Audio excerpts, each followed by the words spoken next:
Bem-vindos a todos mais uma vez.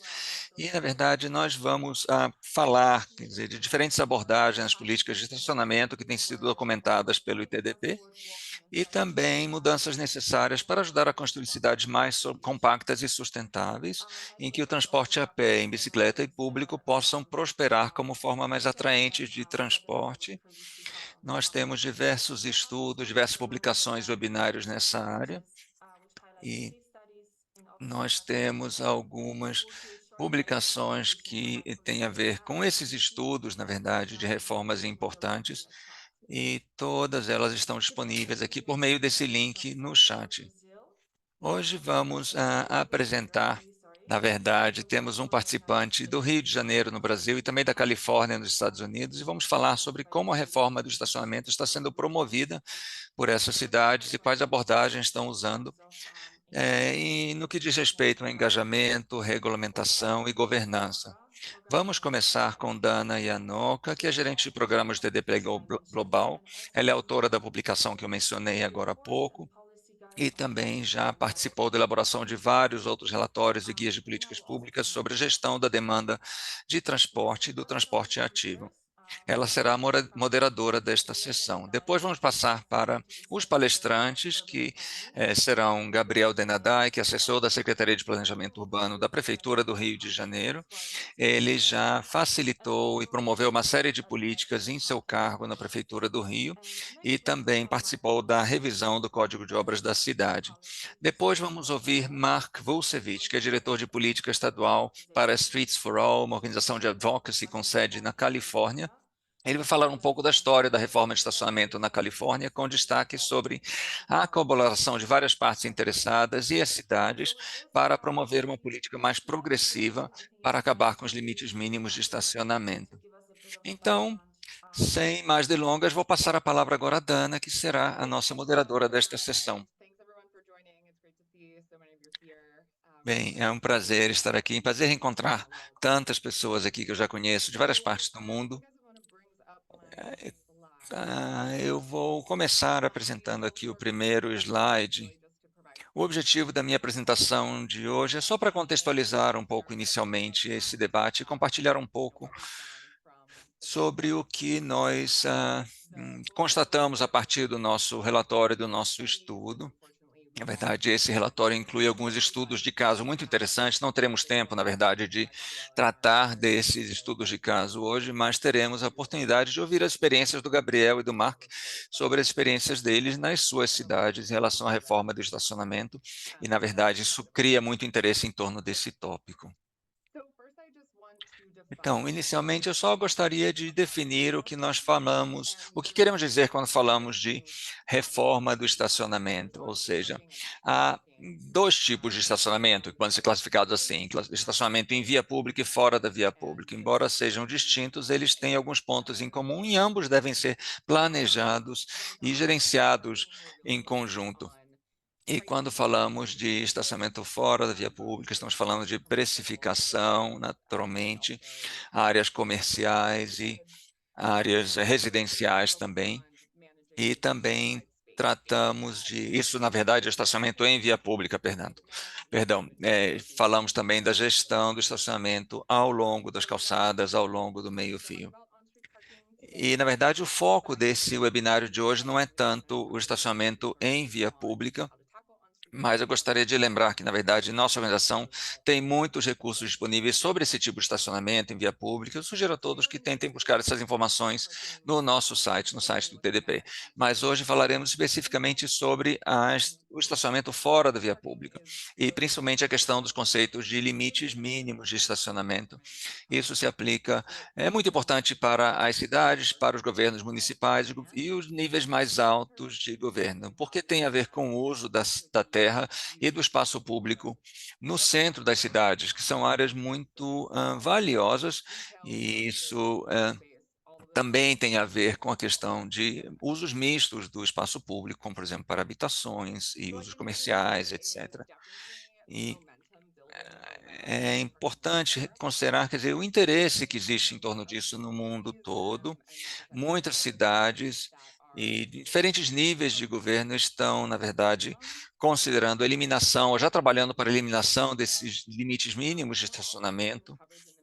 E temos visto também muita cobertura na grande mídia, que cria, na verdade, esse vínculo entre o estacionamento e, na verdade, os resultados mais amplos de mobilidade, de gestão urbana, como emissões e habitabilidade, e temas mais amplos ligados à gestão urbana. Próximo slide, por favor. Então, falando um pouco mais sobre como o estacionamento, e principalmente estacionamento fora da via pública, podem impactar as cidades. Alguns de nós devem ter ouvido essa frase, que o estacionamento gratuito não é, na verdade, gratuito. E, na verdade, mesmo que as pessoas não tenham um carro próprio, acabam pagando pelo estacionamento dos outros de certas maneiras, em termos de tempo, disponibilidade e também, em sentido mais amplo, disponibilidade de espaço público, qualidade do ar, etc. E isso tem muito a ver com os mínimos, os limites mínimos de estacionamento, ou seja, e esses mínimos são requisitos de estacionamento que são determinados quando se eh, eh, constrói um novo prédio ou um novo edifício. E esses limites mínimos, na verdade, são determinados de forma arbitrária e, na verdade, não levam em consideração o contexto, a localização de cada edificação e se esses limites são adequados para aquele local. E isso resultou, na verdade, em impactos muito negativos para as cidades, como eu falei, por exemplo, a disponibilidade de espaço público e, em muitos casos, também há uma carência de habitação e de serviços, o que é, na verdade, um grande desafio, porque existe essa obrigação de, ao se construir um novo prédio, também construir estacionamentos. E isso gera custos adicionais, não somente para a construção, mas também para a manutenção dessas instalações e dessas estruturas. Então, embora estejamos nos concentrando principalmente nesse debate sobre os limites mínimos de estacionamento, ou seja, a eliminação ou redução desses limites mínimos, há uma série de outras ferramentas que podem ser consideradas quando pensamos na reforma do estacionamento fora da via pública. Eu acredito que o Mark e o Gabriel vão falar sobre algumas dessas outras ferramentas que também são muito importantes para o sucesso dessas reformas, mas é importante mencionar também que essas ferramentas e estratégias podem ser implementadas em diferentes escalas e podem ser úteis para criar uma rede de apoio para essas novas políticas e essas reformas, talvez começando em zonas menores, em áreas menores da cidade, e talvez gradualmente se expandindo para toda a cidade à medida que as pessoas se acostumam e apreciam essas mudanças.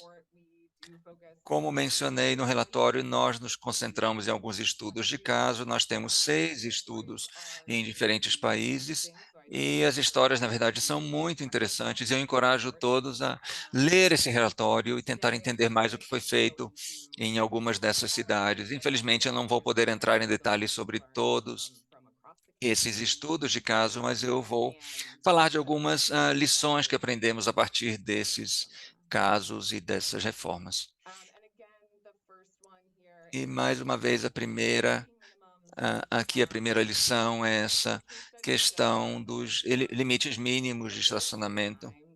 Essas reformas de estacionamento, na verdade, demoram muito tempo para serem efetivadas e nós recomendamos a todos que têm interesse nisso que comecem o quanto antes e que talvez o primeiro passo seja a remoção dos limites mínimos de estacionamento. E pode parecer algo muito ousado para se começar, mas é algo que pode ser feito de maneira incremental, porque a oferta de estacionamento vai mudar naturalmente e gradualmente com o tempo. Uma outra coisa que é importante aqui, que pode ajudar a encorajar as cidades a reduzir ou eliminar esses limites mínimos, é que muitas cidades já fizeram isso, ou seja, não é necessário começar do zero, já tem muitas experiências, muitas lições documentadas de outras experiências e na verdade, inclusive com a participação de níveis mais altos do governo, e é possível aprender bastante com essas experiências de outros países e outras cidades.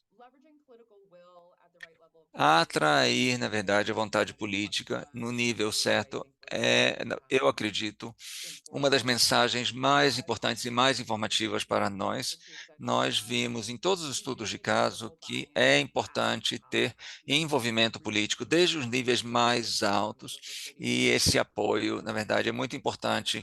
No caso das cidades, pode ser a prefeitura, em outros níveis de governo, pode ser o governo estadual, e nesse slide aqui nós temos uma parlamentar da Nova Zelândia que, na verdade, promoveu essa reforma do estacionamento como uma maneira de tratar ou solucionar a questão de custeabilidade ou acessibilidade econômica para habitações. E o que ela fez realmente ajudou a encorajar a adoção mais ampla dessas políticas, porque cada cidade individual, na verdade, tinha essa obrigação de rever a própria política, e isso funcionou com um efeito dominó que gerou mudanças em todo o país. Talvez o Mark possa falar um pouco mais sobre isso, porque no estado da Califórnia ocorreu um processo semelhante. E eu também gostaria de falar um pouco, quer dizer, nessa área sobre ah, essa expansão das reformas. Nós vimos também que em vários estudos de caso foi necessário capacitar as cidades e os diferentes níveis de governo para realizar essas reformas, porque havia uma carência de especialistas nessas áreas em vários níveis de governo. E então é importante fazer um estudo prévio de quanta capacidade há disponível e também pensar em priorizar, talvez, certas políticas mais diretas, mais simples, e somente a partir daí passar para políticas mais detalhadas ou mais complexas, né? Sobre, por exemplo, a revisão dos limites máximos de estacionamento. Ah, Outra questão importante é a comunicação e, na verdade, uma mensagem importante sobre o sucesso desses estudos. As reformas de estacionamento costumam ser uma questão bastante técnica, e muitas pessoas, quer dizer, no público em geral, não têm conhecimento técnico para entender todos esses aspectos, né? E, na verdade, isso é natural, ninguém é obrigado a saber de tudo isso. Então, é importante promover o engajamento com diferentes públicos para que essas mensagens sejam mais difundidas e a comunicação seja clara para todos.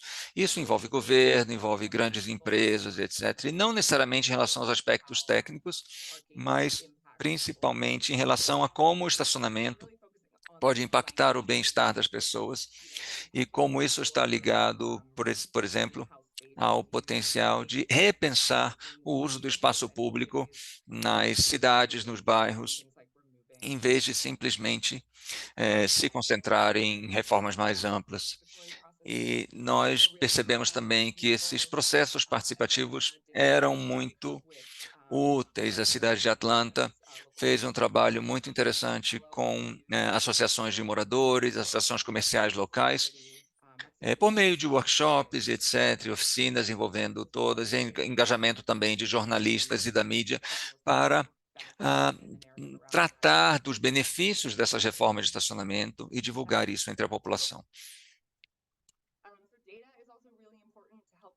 E esses dados também são muito importantes para ajudar a comunicar os impactos locais das reformas de estacionamento, e também nos ajuda a evidenciar a importância de ajustar, então, os limites de estacionamento em relação a indivíduos e comunidades específicas. E esse slide aqui nos demonstra como ter uma rede, então, envolvida nessa reforma de estacionamento, nos ajuda a aumentar o engajamento e envolvimento de todos. E essa parte evidenciada em vermelho aqui é onde temos o estacionamento fora da via pública. Isso nos ajuda, então, a visualizar e a prever como esses espaços poderiam ser usados para usos mais adequados à população, os mais pessoais, etc. Também percebemos que eh, reunir ou adotar essas reformas de estacionamento junto com outras políticas complementares poderiam ser muito úteis. Por exemplo, um ajuste, uma revisão dos códigos de obras e de outras regras também poderiam caminhar lado a lado com a reforma do estacionamento. Por exemplo, temos exemplos de algumas cidades nos Estados Unidos que fizeram isso, o que permitiu atrair, então, mais atenção do público, ou pelo menos evitar uma reação negativa do público se a reforma tivesse sido introduzida, individualmente.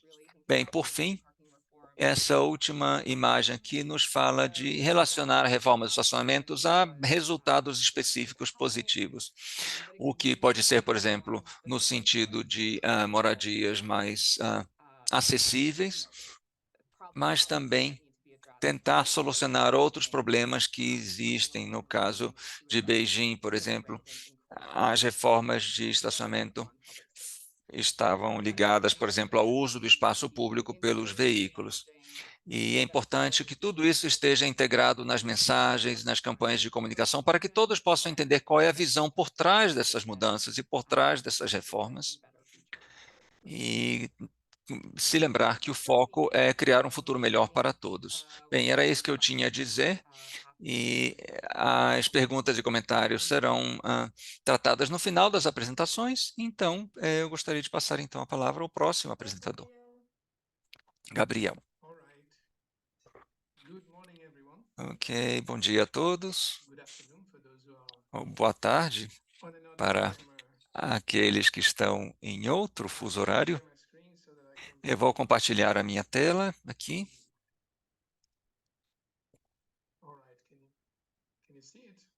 Todos conseguem ver? Ok.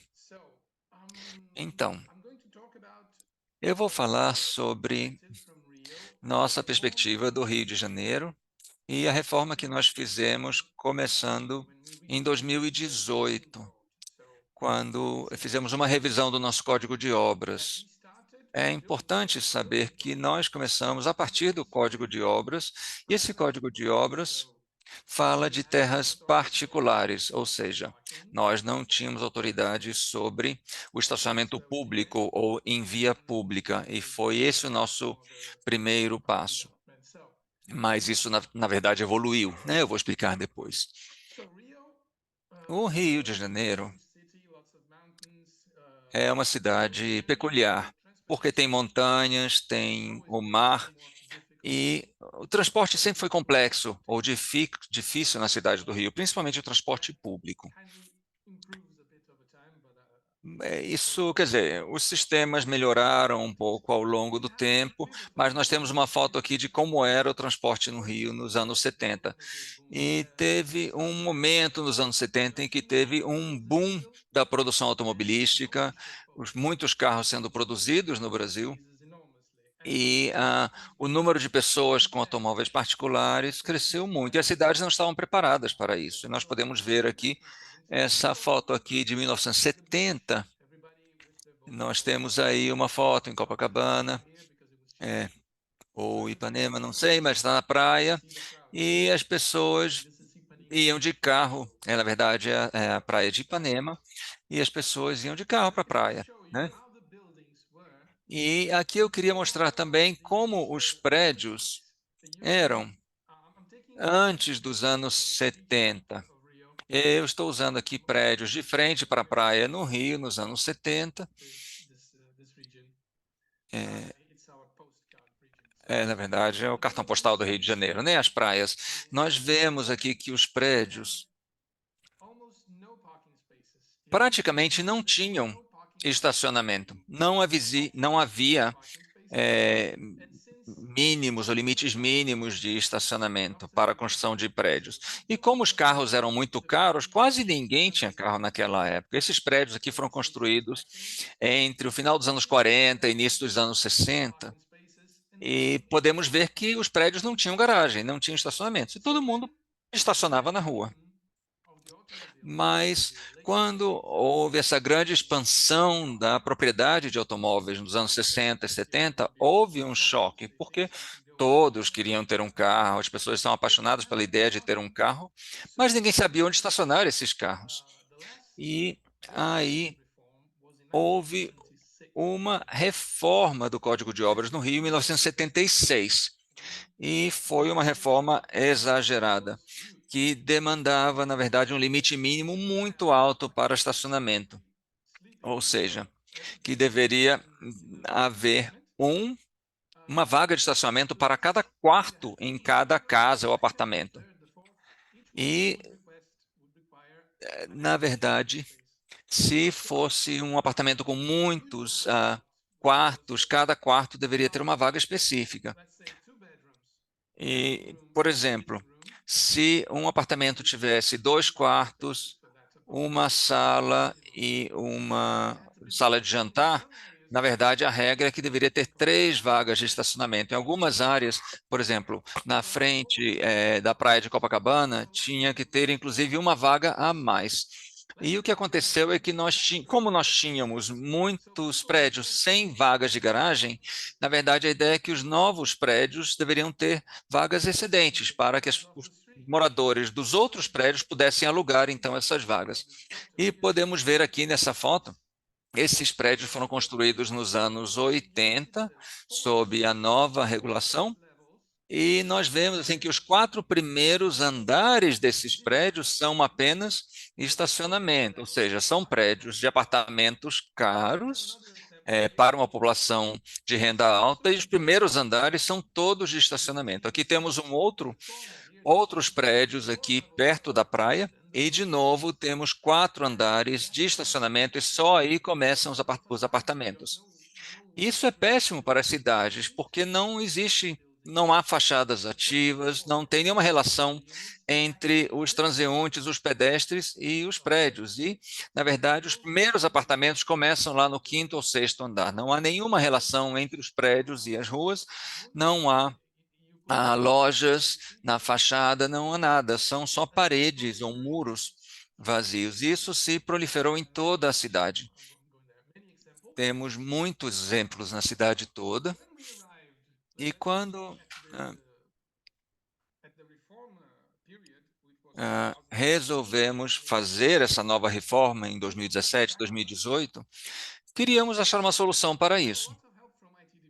E aí recebemos muito apoio do ITDP Brasil, é importante destacar isso, e nos baseamos no estudo de caso de São Paulo, em que eles já tinham colaborado, e também usamos a Cidade do México como benchmark, não como referencial para o nosso trabalho. E decidimos adotar uma abordagem de não instituir limites mínimos, ou seja, eliminar esses limites. Aqui temos a situação que antes dos anos 70, ah, temos aqui essa imagem à esquerda. Esse prédio, na verdade, é bem mais antigo, é dos anos 30 ou 40, e não havia estacionamento. As pessoas estacionavam em via pública. Isso aqui é no centro do Rio. E aí, mas também tínhamos naquela época um sistema de transporte público muito interessante, que era baseado em trams, em bondes, que chegava na cidade toda. Quer dizer, não era perfeito, mas chegava em todas as partes, todos os bairros do Rio de Janeiro, e todo mundo usava os bondes. O Rio não tinha metrô na época, né? Aí, depois dos anos 70, foram instituídos os limites obrigatórios de estacionamento, e como resultado, o trânsito piorou muito, e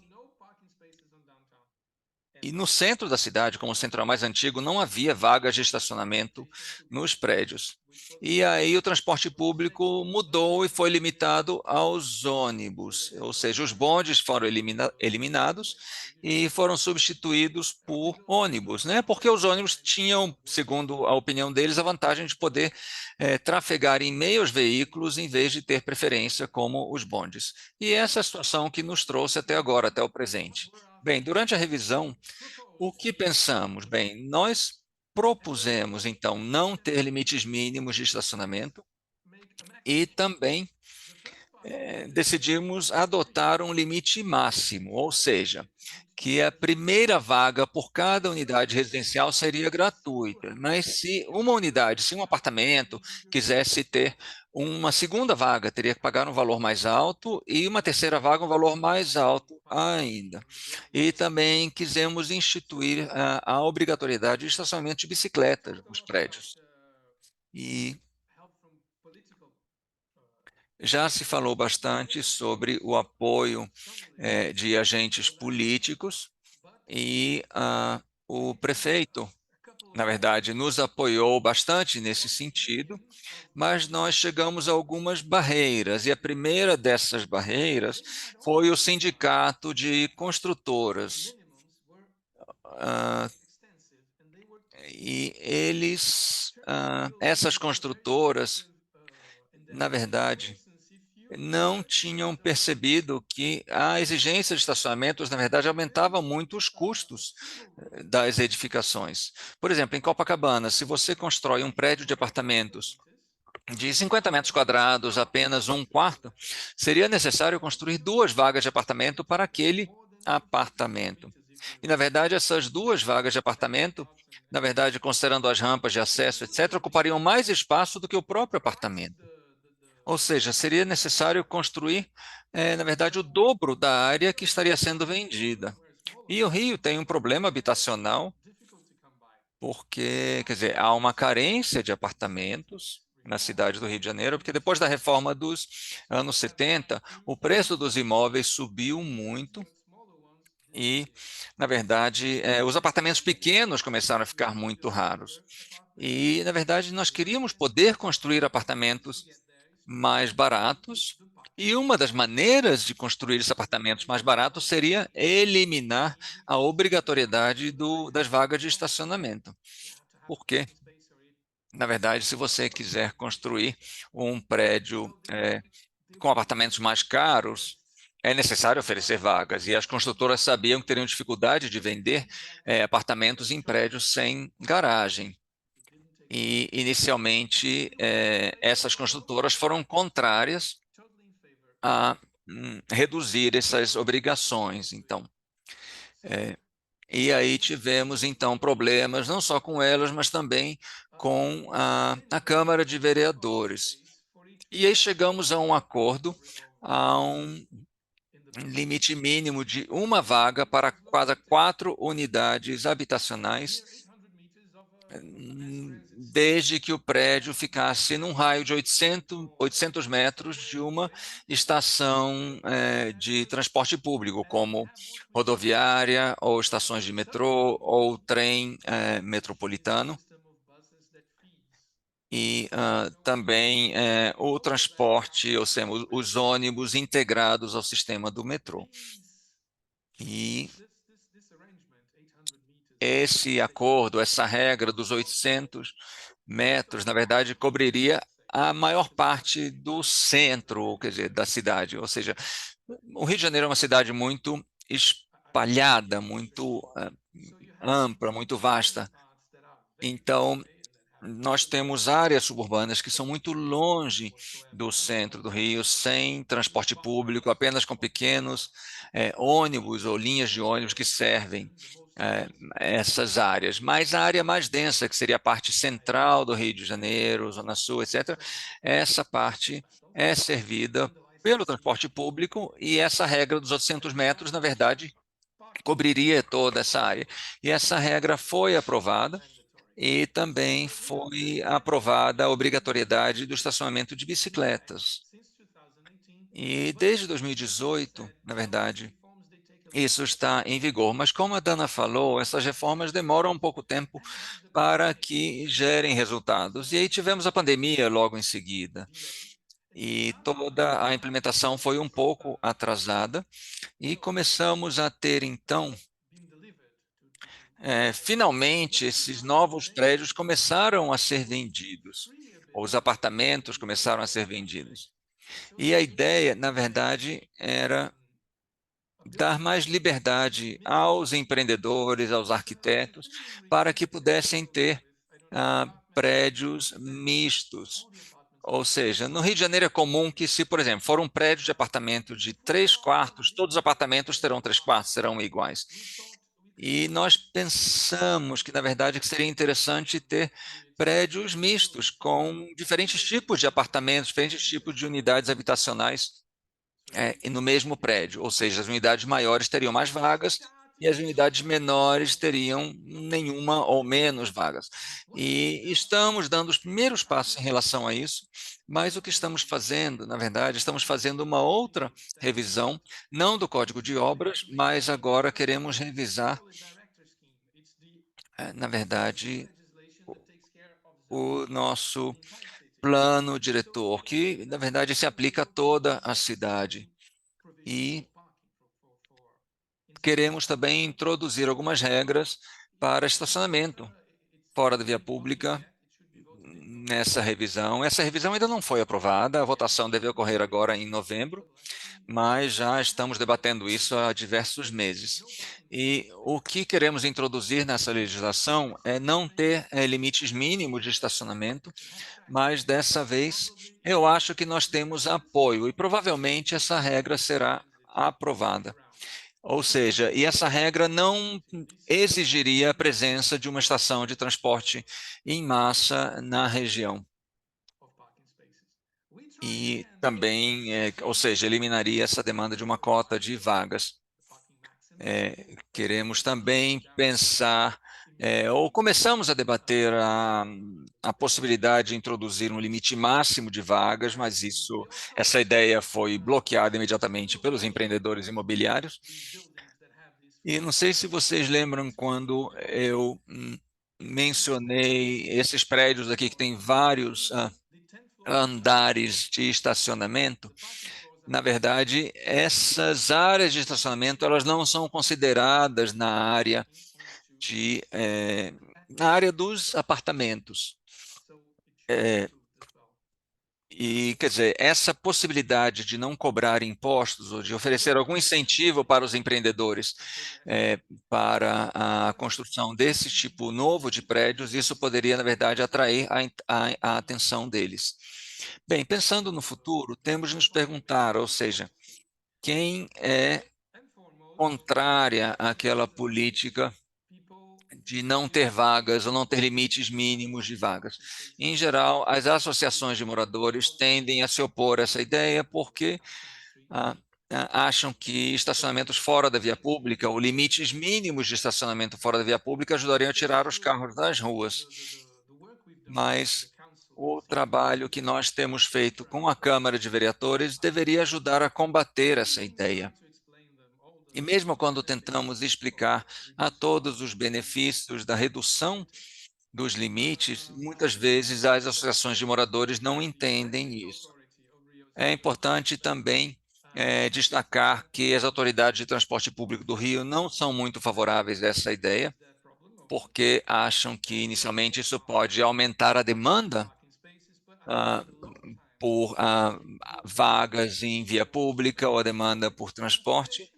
Mas, na verdade, o que aconteceria é que, se a demanda pelo transporte público aumentar, isso poderia aumentar também a receita do transporte público. No Rio de Janeiro, as pessoas mais ricas têm carro e não usam o transporte público, e os pobres, então, são obrigados a usar o transporte público, depender do transporte público, e o serviço não é de qualidade. E se, de certa maneira, forçarmos toda a população a usar o transporte público, provavelmente o governo ah, prestaria mais atenção a isso. Desculpa por interromper, na verdade é porque estamos passando um pouco aqui do tempo. Bem, eu estou no último slide aqui, eu só queria falar sobre o que nós estamos pensando, que não faz parte dessa revisão aqui, é que uma cidade com infraestrutura para carros elétricos, queremos que o Rio de Janeiro se torne uma cidade assim, mas também estamos considerando já carros robóticos ou autônomos, e que esses veículos não precisariam, na verdade, do mesmo nível de estacionamento que nós temos hoje. Ou seja, no futuro, todos esses espaços, todas essas vagas que foram construídas, provavelmente ficariam obsoletas se tivermos um futuro com carros autônomos. Mas essa é uma história para o futuro, né? É uma coisa para falarmos em outra situação. Muito obrigado pela sua atenção. Muito obrigada, Gabriel. Aprendemos muito com você e nós temos um link também aí para mais informações sobre o Rio de Janeiro. Para quem quiser seguir, está aí no nosso chat. Passamos a palavra agora ao Mark. Espero que consigam ver a minha tela. Meu nome é Mark Vucevic. Eu sou o diretor, então, de transporte público, de políticas de transporte na Califórnia. E eu vou falar um pouco de algumas reformas que foram feitas em Los Angeles. Na verdade, vamos falar um pouco das disparidades econômicas que podem surgir das políticas de transporte público e de estacionamento na Califórnia. Eu vou falar um pouquinho do histórico, ou seja, do que aconteceu e do que nós resolvemos fazer em relação a essas medidas. Então, considerando, na verdade, que é um público internacional, se eu falar aqui meia milha são 800 metros, mais ou menos, tá? Então, eu uso milhas aqui nos Estados Unidos. Bem, nós somos essa organização, Streets for All, que tem sede em Los Angeles e, na verdade, atuamos em todas, estamos em Los Angeles, mas atuamos em toda a Califórnia e tratamos de políticas de estacionamento, políticas de transporte e também trabalhamos ativamente com vários projetos de lei no Legislativo Estadual e, na verdade, graças a isso, estamos trabalhando para tentar obrigar, então, a cidade de Los Angeles a disponibilizar outros tipos de transporte público de maneira regular. Bem, aqui estamos, aqui temos alguns exemplos, então, de projetos de lei que nós já propusemos e apoiamos em relação ao estacionamento e outras na área de transporte na Califórnia. Mas eu queria falar um pouco da história dos mínimos de transporte, de estacionamento, perdão, na Califórnia. Na verdade, os problemas começaram bem muito tempo atrás, nos anos 20 e 30. Grande parte da cidade foi construída naquela época, antes que houvesse, então, limites mínimos de estacionamento. E a cidade de Los Angeles foi uma das primeiras cidades do mundo que começou a ter esses limites mínimos, ainda antes da Segunda Guerra Mundial, e muito rapidamente isso começou a ser visto como uma barreira. Então, embora houvesse um grande interesse nesses limites mínimos, mas nós já encontramos alguns obstáculos. Mas, quer dizer, andando um pouco à frente para o tempo, nós tivemos alguns debates ao longo dos anos sobre isso, mas sem nenhum grande sucesso. Bem, isso a partir de 2011. Já em 2021, um projeto de lei da Câmara Legislativa Estadual chamada AB 1401, então chamou muita atenção, então, e com a ideia parecida com o Rio de Janeiro de eliminar a necessidade de estacionamento num raio de 800 metros de estações de transporte público. Esse projeto de lei não foi aprovado simplesmente por causa de um único senador estadual que não quis aprovar. E eu vou falar um pouco mais sobre isso daqui a pouco. Mas o que aconteceu, na verdade, quer dizer, o que eu estou querendo descrever aqui é que, na verdade, a Califórnia é conhecida por, na verdade, temos essa experiência de ser uma cidade em que houve uma grande mudança de uma só vez. Então, em 2022, então, foi finalmente aprovada essa lei. E, ou seja, isso tem um impacto muito grande em toda a área, em toda a cidade. Bem, aqui. Essa reforma, então, como ela aconteceu? Eu estava pensando um pouco sobre o slide e aquele contexto de um senador, então, que bloqueou isso, mas, na verdade, eu vou falar sobre isso de maneira mais ampla. Bem, nós temos muitos apoiadores, na verdade, de várias áreas, vários segmentos da sociedade. Então, associações de moradores e grupos de associados a políticas de transporte e empresas, etc.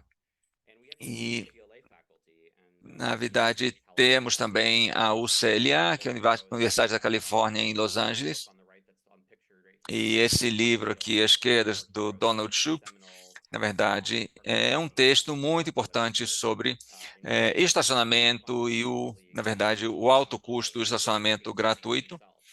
E aí nós conseguimos eliminar essas barreiras e eliminamos alguns conceitos errôneos e conseguimos explicar nossa posição de maneira muito clara. E não necessariamente no contexto dessa conversa com esse senador, também envolvemos a Câmara do Comércio, a Junta Comercial local, que, na verdade, conseguimos provar que esses limites mínimos de estacionamento tinham, na verdade, impactos negativos sobre o comércio. E aí, nos anos seguintes, ou quer dizer, no ano seguinte, conseguimos aprovar essa lei e o governador, então, aprovou, né, promulgou essa lei, e não apenas ele assinou e promulgou a lei, mas ele fez esse vídeo aqui e que, na verdade, ele dizia que isso é muito importante, é uma política muito importante da cidade de Los Angeles, da Califórnia, mas ele assinou e se transformou um defensor ativo dessa política. Bem, e qual o resultado? Aqui, essa foto, essa imagem à esquerda aqui é a grande Los Angeles, a área metropolitana de Los Angeles, e cada um desses pontinhos azuis aqui já eliminou os limites mínimos de estacionamento e principalmente para unidades residenciais, mas também unidades comerciais. Isso é muito importante porque num lugar como a Califórnia, que temos uma crise de habitação, e a terra se tornou muito cara. Então, o custo do estacionamento na Califórnia vai de 5.000 a 80 mil dólares por cada vaga, na verdade, dependendo do tipo de estacionamento. E, na verdade, esse era um ônus muito grande para os empreendedores imobiliários, e esse ônus foi removido graças a essa mudança na lei, principalmente nessas áreas que estão muito próximas a grandes estações de transporte público, e isso tudo será transformado ao longo dos próximos anos, porque, na verdade, o legislativo está fazendo outras mudanças em relação a políticas habitacionais e políticas comerciais, então essas áreas tendem a mudar muito nos últimos anos. E agora, é importante que nos perguntássemos quais, quer dizer, são os próximos passos, e quais são as fronteiras, então, das políticas de estacionamento que podemos esperar para o futuro. E, na verdade, eu vou passar por essas políticas bem rapidamente para poder, então, dar tempo para as perguntas no final. Então, a primeira fronteira de reforma seria a expansão da remoção dos mínimos, então, dos limites mínimos de estacionamento, ou seja, 3 cidades na Califórnia, na verdade, de centenas de cidades, já apresentaram, então, recursos contra isso, a cidade de San José, em relação a essa mudança. E há outras cidades também, grandes cidades, que, na verdade, foram contrárias parcialmente a essa nova lei, talvez no centro da cidade, etc. Mas, e, na verdade, quer dizer, algumas se aplicam a certos serviços, certas atividades específicas, ou seja, ainda, o que estou dizendo é que ainda há certos embates em nível municipal, mas a lei estadual já existe. Bem, o outro ponto que teremos que abordar é a questão dos limites máximos de estacionamento, ou seja, quando pensamos nessas grandes estruturas esportivas ou para shows de música, por exemplo, quando, por exemplo, pensamos nos grandes eventos esportivos, Super Bowl nos Estados Unidos, show da Beyoncé, etc. Bem, na verdade, essa grande área de estacionamento aqui, na verdade, não tem a ver com o limite mínimo de estacionamento. Ou seja, aqui é importante, quando pensamos nisso, essa não foi uma decisão ligada à lei, mas foi uma decisão do empreendedor, porque queria atrair mais pessoas. Mas temos que começar a nos perguntar se não é o caso de estabelecer um limite máximo de estacionamento para evitar que nossa cidade se transforme num grande estacionamento. Né? É importante também, agora falando já desse slide que vocês estão vendo, fazer uma boa gestão, então, do espaço ao longo das calçadas de estacionamento e também a possibilidade de compartilhamento de veículos, ou seja, se pensarmos numa possibilidade no futuro de um carro sendo compartilhado por 10 unidades habitacionais no mesmo prédio, isso reduziria muito o número de carros nas ruas. Bem, temos de pensar também no estacionamento compartilhado. Por exemplo, nós temos esses pequenos shoppings assim dos Estados Unidos, 3, 4 lojas apenas, ou seja, são poucas lojas e algumas são restaurantes que abrem só na parte de manhã e na parte da tarde temos, por exemplo, barbeiros e aí na parte da noite tem um bar, alguma coisa assim. Ou seja, são pequenas empresas que compartilham esses espaços para usos diferentes e, caso contrário, seriam necessárias, então, muitas mais vagas, seriam necessárias vagas para cada uma dessas empresas, e isso é uma maneira de pensar de maneira criativa para reduzir a demanda por vagas em via pública, nesse caso. Bem, e o próximo ponto seria essa questão, então, de separar, então, o estacionamento da, hum, das unidades habitacionais ou comerciais. Ou seja, por exemplo, na verdade, separar os custos, né? Ou seja, quando você aluga um apartamento ou uma sala comercial, você paga um valor único, muitas vezes você não tem ciência de quanto daquele valor eh, vai para o estacionamento. Então, uma solução política seria, na verdade, explicitar e discriminar claramente quanto do seu aluguel, digamos, de US$ 1.000 é o custo da vaga de estacionamento, e as pessoas poderiam ser encorajadas a não querer pagar pelo estacionamento e não ter mais carros. Então é isso, eu passei rapidamente pela apresentação, mas estou pronto aqui para responder perguntas, caso alguém tenha alguma pergunta. Bem, apreciamos isso, Mark, muito obrigada. Bem, nós temos cerca de 10 minutos agora, não sei se alguém quer fazer alguma pergunta aqui, Dana, ou se já vamos para as perguntas na sala de perguntas e respostas. Então, sim, me parece que temos várias perguntas ali na caixa de perguntas e respostas, podemos abordar elas. Sim, eu vi aqui algumas perguntas muito interessantes aqui, começando com o Gabriel. Vamos ver, então. E temos uma pergunta aqui sobre políticas que podem apoiar ou promover, então, a viabilidade dessas políticas de estacionamento e talvez promovendo outras atividades como caminhadas e uso de bicicletas. Então, a pergunta é se houve outras melhorias no sistema de transporte público no momento que você introduziu, a partir do momento que o Rio introduziu a regra de eliminar os limites mínimos de estacionamento fora da via pública. A outra pergunta tem a ver com a moradia inclusiva, ou seja, se houve uma tentativa de expandir a moradia social por meio dessa reforma. Bem, aqui estamos. Bem, quando começamos a primeira reforma, em 2017, bem, nós tínhamos acabado de terminar, quer dizer, de receber os Jogos Olímpicos no ano anterior e, na verdade, devido aos Jogos Olímpicos, houve muito investimento imobiliário no Rio, inclusive nas áreas periféricas. Então, nós, graças aos Jogos Olímpicos, construímos uma nova linha de metrô, certamente não é suficiente, mas houve essa expansão, mas também um sistema de VLT, né, veículo leve sobre trilhos, e um novo BRT também, que foi criado, na verdade, o VLT foi criado na época e não foi muito bem sucedido, infelizmente, devido a uma série de questões, falta de planejamento também, mas os Jogos Olímpicos deram um pouco de atenção a esses problemas de transporte do Rio, principalmente de transporte público, mas o país como um todo, principalmente o estado do Rio de Janeiro, não apenas a cidade, ah, entraram numa crise econômica, mais ou menos na época dos Jogos Olímpicos, e como resultado disso, o investimento público caiu para quase zero.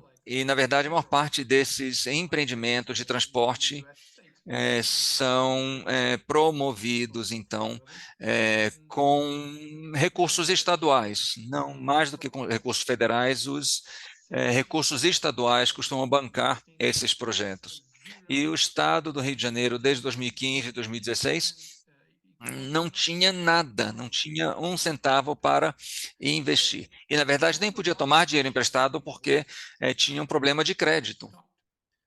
E todos esses projetos foram suspendidos. Mas no momento que fizemos essa reforma, essas novas infraestruturas já estavam lá, já tinham sido construídas e transformaram a cidade significativamente. Tinham melhorado, perdão, o trânsito na cidade, não tanto quanto gostaríamos de ver, mas houve uma melhoria. E nós sabemos que temos outros grandes projetos aí no pipeline, e temos outros projetos de BRT que já foram comissionados para o próximo ano, e acho que vai ser o maior de todos até agora. E tudo isso ajudará a mudar um pouco, digamos, a paisagem do transporte público no Rio. Mas o que precisamos saber é que, na verdade, podemos nos concentrar na oferta ou na procura. E quando introduzimos essas mudanças, trabalhamos na área da procura, da demanda. E, na verdade, em vez de colocar o foco, na verdade, na oferta, é pensar no que as pessoas precisam, ou seja, qual é a real procura. E aí estamos forçando, de certa maneira, as pessoas a buscar transporte público. E aí, aos poucos, o transporte público começa a subir na lista de prioridades do governo também. E a segunda pergunta eu não me lembro muito bem, qual era? Era sobre moradia inclusiva ou moradia social, se havia alguma medida para isso. Sim, sim. Bem, nós na Câmara de Vereadores, na verdade, não necessariamente na Câmara de Vereadores, mas no departamento ou na Secretaria de Planejamento da Prefeitura, nós começamos a rever, então, o uso do centro do Rio de Janeiro, que por muitas décadas era um bairro puramente comercial, inclusive com proibições de construir prédios residenciais no centro do Rio de Janeiro, e criamos um sistema em que eram oferecidos incentivos para a construção de prédios ou unidades residenciais no centro do Rio. Ou seja, para promover, então, moradia mais acessível. Ainda não vimos resultados dessas novas iniciativas, mas, se não me engano, já foram criadas 400 novas unidades, perdão, na área portuária do Rio, que fica próximo ao centro da cidade. E estamos tentando aumentar e desenvolver melhor essa região. Mas isso demora tempo, porque a moradia social tem uma dimensão financeira que é importante ser considerada. Ou seja, precisamos de apoio do governo federal, por exemplo, para esse tipo de medidas. Bem, eu acho que isso demonstra também como diferentes secretarias, diferentes departamentos precisam trabalhar juntos para, então, implementar políticas mais abrangentes, que gerem resultados. Estamos acabando com o tempo e eu gostaria de fazer uma pergunta agora, que poderia ser para os dois, mas eu gostaria de direcionar ao Mark. Bem, como sabemos, na verdade, ambas as populações do Rio e da Califórnia dependem muito do uso de automóveis. E temos uma pergunta aqui sobre se vocês fizeram pesquisa sobre a reação negativa, a potencial reação negativa dos proprietários de carros em relação a essas reformas. Bem, eu pessoalmente não fiz nenhuma pesquisa, mas eu, com base na minha experiência, eu acho que a melhor maneira de começar é trabalhar com a lógica, com fatos, porque eu sei que muitas vezes a reação é muito emocional, né? As pessoas reagem com base na própria emoção. E, na verdade, na Califórnia, não é que nós chegamos aí para avisar as pessoas, bem, não teremos mais estacionamento e vamos eliminar o estacionamento. E ainda temos, assim, algumas reações que questionam nossa postura. Mas uma coisa que nós tentamos fazer foi apresentar fatos, na verdade. É, eu acredito que se, por exemplo, um andar inteiro de, por exemplo, uma garagem subterrânea nos Estados Unidos, cada andar de uma garagem subterrânea custa US$ 1 milhão, e cada um desses andares tem 100 carros. Bem, vocês precisariam para, por exemplo, se quiserem ter 300 ou 400 vagas para o prédio, você teria que gastar US$ 4 milhões, porque, na verdade, essa ideia de gastar tanto dinheiro assim,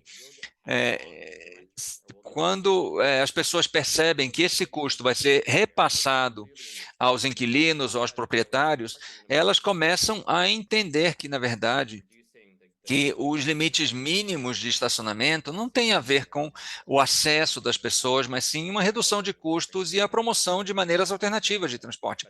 E, na verdade, eu sempre vejo isso como são duas conversas separadas, na verdade. Ou seja, a remoção desses limites mínimos, na verdade, a remoção de restrições. Eu acho que, na verdade, uma coisa importante a fazer é dar a opção. Se as pessoas tiverem opção, na verdade, se as pessoas puderem comprar um apartamento sem vaga de estacionamento, vamos deixar as pessoas ter essa opção, né? Porque nós não, as leis não devem impedir que as pessoas façam isso. Sim, eu acho que esse é um ponto muito importante. Eu gostaria de mencionaram um exemplo muito importante disso, muito interessante, em Edmonton, no estado de Alberta, na província de Alberta, no Canadá, em que também fizeram uma reforma do estacionamento, e eles chamaram essa reforma de a reforma da escolha aberta. Ou seja, não significava que os prédios não pudessem oferecer vagas, mas que as pessoas pudessem escolher usar aquele espaço para outros usos. Ou seja, eliminar os limites mínimos não quer dizer que você vai eliminar as vagas de estacionamento, mas sim que os novos prédios poderiam rever suas posturas e oferecer outras soluções em vez de simplesmente vaga de estacionamento. Ou seja, o foco da conversa passou a ser na escolha das pessoas, não necessariamente na obrigatoriedade ou não. Bem, temos uma breve pergunta aqui, e na verdade eu gostaria de. Eu estou preocupado aqui com o tempo, mas se vocês puderem responder essa última pergunta em 10 segundos, a pergunta é: se vocês acham que a remoção dos limites mínimos vai ajudar a convencer as autoridades de transporte a melhorar o transporte público. Eu acho que sim, no longo prazo, sim, sem dúvida. E Mark? No longo prazo, sim, mas eu acho que uma ressalva aqui é que nos Estados Unidos o transporte público e o uso do solo, na verdade, são agências, são departamentos separados, e seria importante promover uma conversa entre essas duas agências. Eu acho que sim, provavelmente essa reforma ajudaria a aumentar a densidade em torno, digamos, das estações de transporte público. Muitas vezes essas áreas são subutilizadas e essas áreas poderiam ser usadas, por exemplo, para comércios e habitações, etc. Bem, muito obrigada por essas respostas rápidas. Eu vou ter que encerrar esta sessão. Gostaria de agradecer aos três, Dana, Mark e Gabriel, por sua participação. É, eu sei que não tivemos oportunidade de responder a todas as perguntas, mas eu espero que todos tenham se sentido atraídos para saber mais sobre isso e ler mais sobre essa questão. Eu gostaria de agradecer também aos participantes, principalmente lembrar que nós estamos fazendo essa pesquisa sobre interpretação. Por favor, respondam, se possível, para saber sobre suas preferências para os nossos webinários futuros. Eu gostaria de lembrar que o nosso próximo webinário será realizado no dia 26 de setembro, e será sobre a implementação, então, de frotas de ônibus elétricos. E aí sim falaremos da experiência da Indonésia e de Salvador no Brasil. E temos as informações sobre esse webinário aí na tela. E gostaria de agradecer a todos mais uma vez, agradecer ao público. Nos vemos em breve. Muito obrigada. Eu vou colocar meu e-mail no chat também, se alguém tiver alguma pergunta, quiser falar comigo. E eu vou fazer a mesma coisa. Bem, muito obrigada, então. you all again. See you soon. Obrigada mais uma vez. Até breve.